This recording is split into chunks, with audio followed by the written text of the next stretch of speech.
Welcome back to the Deep Dive, everyone. Today, we're going to be talking about a really fascinating figure, Emperor Ashoka. Yeah, he's really one of those pivotal figures in Indian history, and I think his story has a lot to teach us, even today. Definitely. I mean, this is a guy who went from being a pretty ruthless conqueror to, like, a champion of peace and compassion, and all because of his conversion to Buddhism. Yeah, it's a really dramatic transformation. I'm kind of curious, like, how much of it was genuine conviction? How much was maybe political strategy? Hmm, interesting. But before we get too deep into that, I think we need to back up a bit. Like, who was Ashoka and what was going on in India before he came along? Well, Ashoka was part of the Mauryan dynasty, and they were the ones who ended up unifying a huge chunk of the Indian subcontinent. But before those big empires, you had what were called the Mahajanapadas. Mahajanapadas. Yeah, they were like these powerful city-states constantly vying for control, kind of like the building blocks of those later empires. They were figuring out how to manage larger populations, collect taxes, all that stuff. So it wasn't just about conquering territory. It was about creating structures that could actually govern all those people. Exactly. And what's really interesting is that at the same time, you have all these philosophical and religious ideas developing that would shape Indian society for centuries to come. You're talking about those big concepts like dharma and karma, right? Yeah, exactly. Those ideas emerged from the Vedas, these ancient Hindu texts, and they really became central to how these societies functioned. Okay, so dharma and karma, break those down for me. Yeah. Were they just like abstract concepts or did they actually have real-world consequences? Oh, there were definitely more than just abstract ideas. Think of Dharma as like a cosmic blueprint for society. It was all about fulfilling your duties and obligations based on your place in the social order. So everyone had their specific dharma to fulfill, like from the king all the way down to like the farmers and merchants. Exactly. And society was supposed to function harmoniously when everyone stayed in their lane, so to speak. And karma was like the cosmic scorekeeper making sure everyone stayed in line. Exactly. The idea was that every action had consequences, not just in this life, but potentially in future lives as well. So it wasn't just about avoiding punishment, it was about understanding this kind of interconnectedness of actions and consequences across time and space. Wow, that's pretty intense. Yeah. So these ideas were already floating around in ancient India before Ashoka came on the scene. Oh, absolutely. And remember, this was also a time of massive social and political change. You have these city-states expanding, interacting, sometimes clashing. So it's a really dynamic period, and that's the world that Ashoka inherits. Okay, so the stage is set. We've got these powerful city-states jostling for power and wrestling with these big ideas about dharma and karma. And then along comes Ashoka. So what kind of ruler was he initially? Did he just hop right on the Buddhism bandwagon? Not at all, actually. Early Ashoka was known for his ruthlessness and military ambition. He really expanded the Mauryan Empire significantly. So he was more of a conqueror than a peacemaker at first. Definitely. And there's this one battle, the conquest of Kalinga, that really changed everything. It was incredibly brutal. Something like 100,000 people were killed, countless others injured or displaced. Wow, 100,000 people. That's staggering. So this Kalinga battle, was it just another conquest, or was there something specific about it that really impacted Ashoka? It seems like it was a real turning point for him. Like he was victorious, but instead of feeling triumphant, he was just overwhelmed by the scale of the death and suffering he had caused. So it was like a moral crisis. Yeah, exactly. And that's where Buddhism comes in. He started to be exposed to Buddhist teachings, emphasizing compassion, nonviolence, this interconnectedness of all beings, and these ideas really resonated with him after Kalinga. So Buddhism wasn't just some passing fad for him. It really fundamentally changed how he viewed himself and his role as a leader. Absolutely. It wasn't just a personal transformation, it had huge political ramifications. So how did this new Buddhist Ashoka actually rule? Well, instead of focusing on military expansion, he shifted his attention to promoting dharma, but not in the traditional sense of just social order. What do you mean? He redefined dharma to encompass these universal values like compassion, nonviolence, respect for all living beings. It was a radical departure from the typical pronouncements of ancient rulers. Okay, so that's where those famous edicts come in, right? The ones Yes. carved on pillars and rocks all over the empire. Were they basically just like public service announcements for dharma? Like, hey, be nice to each other. They were a lot more than just like platitudes about being nice. They were really a blueprint for a more just and compassionate society. Give me some examples. Like, what kinds of things did these edicts actually say? Well, for example, he promoted vegetarianism, encouraged tolerance for all religions, and even established hospitals for both humans and animals. Wait, hospitals for animals. Yeah, he was serious about extending compassion to all beings. And his edicts weren't just aimed at the common people, they also addressed those in power. So he was calling for rulers to govern with fairness, avoid excessive punishment, all that good stuff. Exactly. He was trying to transform the entire system of governance, both within his empire and beyond. He even sent emissaries to spread this message of dharma to kingdoms as far as Greece and Egypt. Wow, talk about ambitious. So Yeah. how did people react to all of this? Did everyone just fall in line and embrace this new vision of dharma? Well, changing the mindset of an entire empire overnight is no easy feat. I mean, there was definitely resistance, right? But Ashoka was persistent, and those edicts really did have a profound impact. They laid the groundwork for a more tolerant and compassionate approach to governing that would influence rulers for centuries to come. It's pretty incredible to think that one person's change of heart could have such a ripple effect across history. It is, right? But it also makes you think about how Ashoka's personal transformation intersected with the broader intellectual and spiritual trends of his time. I mean, remember those Mahajanapadas we talked about? Yeah, they were all about expanding and figuring out how to rule. Right. But they weren't just isolated city-states. They were part of a global network of ideas and cultural exchange. Are you talking about the Axial Age? Yeah. That period when all sorts of new philosophies and ideas were popping up all over the world? Exactly. Okay, I'm starting to see where you're going with this. So are you saying that there could be a connection between Ashoka's transformation and what was happening elsewhere during that time? It's a fascinating possibility, isn't it? And that's what we're going to dive into in the next part of our deep dive. We'll explore the Axial Age in more detail, look at some of its key figures, and see how it might have influenced Ashoka's remarkable journey. So, the Axial Age. Pretty wild to think about, huh? All these different civilizations going through these massive shifts in thinking almost at the same time. Yeah, it kind of makes you wonder if they were all, like, picking up on some kind of cosmic vibe, right? But seriously, it's super interesting. Right, and when you look at it closely, you start to see all these fascinating parallels. Like in ancient Greece, you had guys like Socrates, Plato, and Aristotle, right? They were all about questioning traditional wisdom, using logic and reason to figure out, like, the nature of reality. Yeah, they really laid the foundations for, like, Western philosophy and science as we know it. Exactly. And around the same time, over in Persia, you have Zoroaster coming onto the scene. He introduced this whole new concept of a single god, this cosmic battle between good and evil. And those ideas ended up having a massive influence on, like, Judaism, Christianity, Islam. Pretty huge impact. Definitely. And then you go over to China, and you've got Confucius and Lao Tzu offering all these profound insights into ethics, social harmony, living in accordance with nature. It's mind-blowing when you think about it. All of this happening at roughly the same time, but in such different parts of the world with completely different cultures. Right.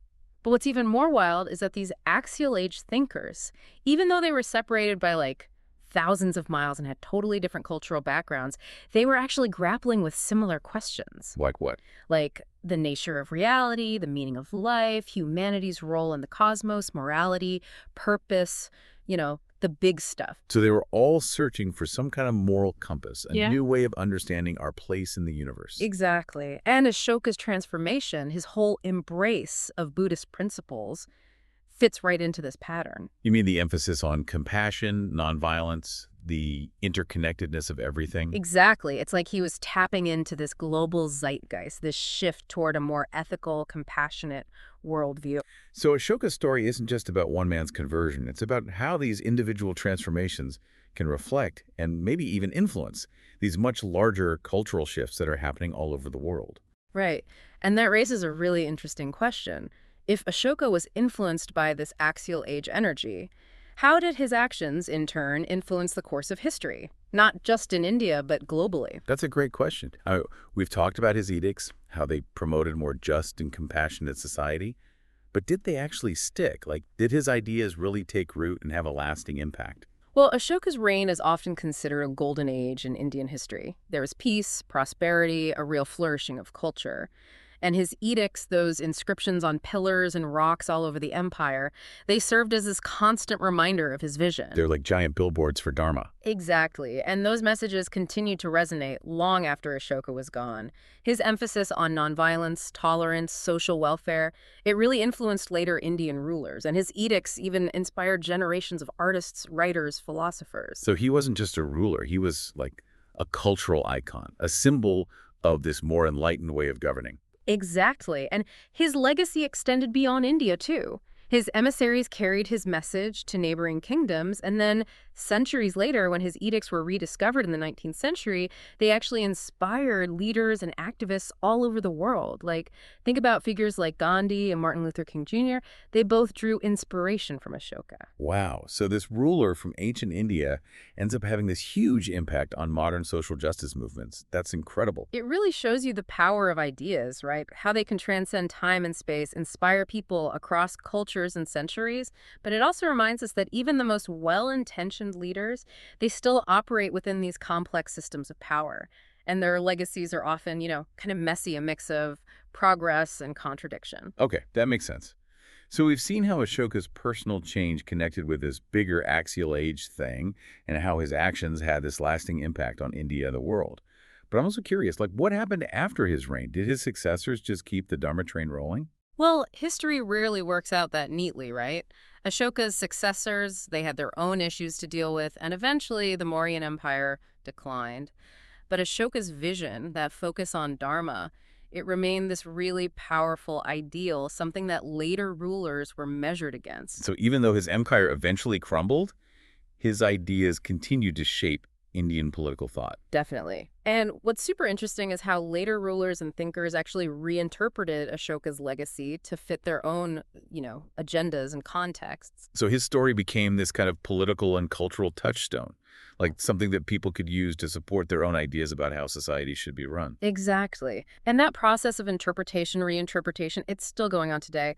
Ashoka's story still resonates with people all over the world who are searching for a more just, compassionate, peaceful world. Okay, so we've covered a lot of ground here. Ashoka's conversion, his incredible edicts, his legacy that keeps rippling through history.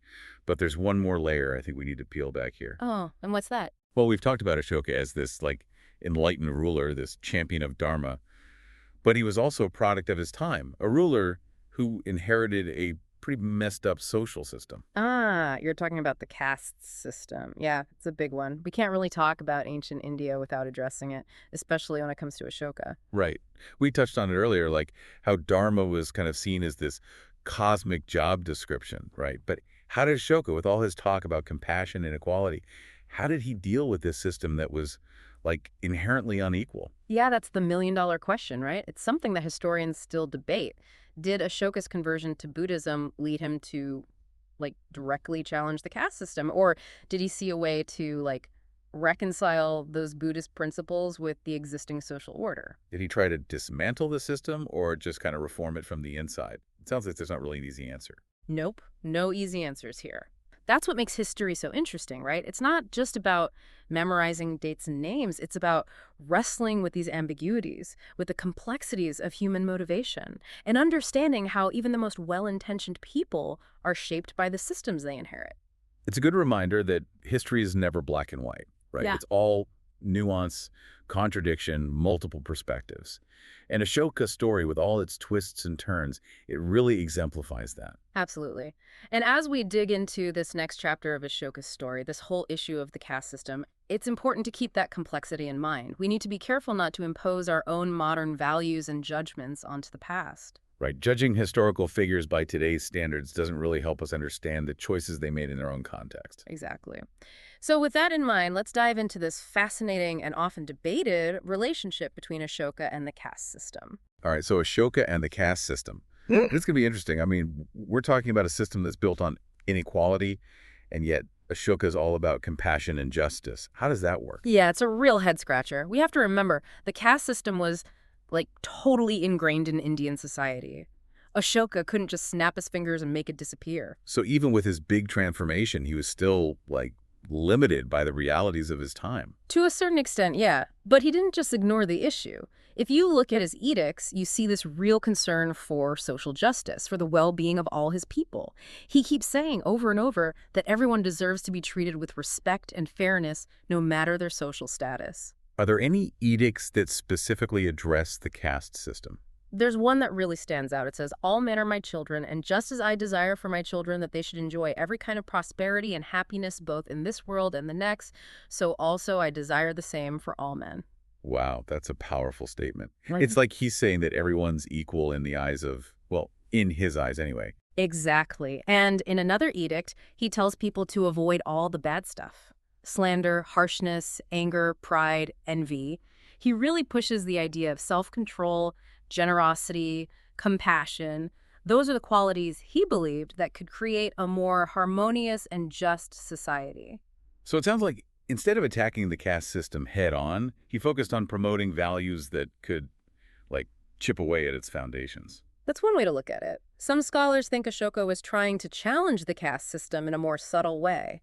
By promoting these universal values, encouraging people to see each other as equals, he was planting the seeds for a more inclusive society. It's like he was trying to change people's hearts and minds, hoping that would eventually lead to bigger changes. Exactly, and it shows how smart he was politically. He knew that directly attacking the caste system would probably cause a huge backlash. So he took a more gradual approach, trying to shift the moral compass of his empire, so to speak. Okay, so we see how Ashoka addressed the caste system in his words. But what about his actions? Did he actually do anything to, like, put those ideas into practice? There's definitely evidence that he took concrete steps to make things better. He set up hospitals, rest houses for travelers, irrigation systems for farmers. He even created this whole system of officials called dharma Mahajanapadas to oversee his edicts, make sure people were being treated fairly. So he wasn't just all talk. He actually created, like, institutions and systems to help people from all walks of life. Right, which suggests that he really was committed to building a more just and equitable society, even if he couldn't get rid of the caste system entirely. It's inspiring, you know? Even within a system that's designed to keep people down, there are still individuals who find ways to make a difference. Definitely. And I think that's one of the big takeaways from Ashoka's story. It reminds us that leadership isn't just about power and conquest. It's about using that power to make the world a better place. Yeah, and it shows that these questions we grapple with today about justice, equality, how to create a more compassionate society, these aren't new questions. People have been wrestling with them for centuries. Exactly. Ashoka's story shows us that change is possible, that even small acts of kindness and justice can ripple out and have a huge impact. Well, I think that's a great note to end on. We've covered a lot of ground today, from Ashoka's early ruthlessness to his incredible transformation, his edicts, his legacy, his complex relationship with the caste system. It's been quite a journey. Yeah, it has. And I hope our listeners have found it as fascinating and thought-provoking as we have. Thanks for joining us on this deep dive into the life and times of Emperor Ashoka. And remember, even though he lived over 2,000 years ago, his story still has a lot to teach us about leadership, compassion, and the power of one person to make a difference. Until next time, keep exploring, keep questioning, and keep diving deep.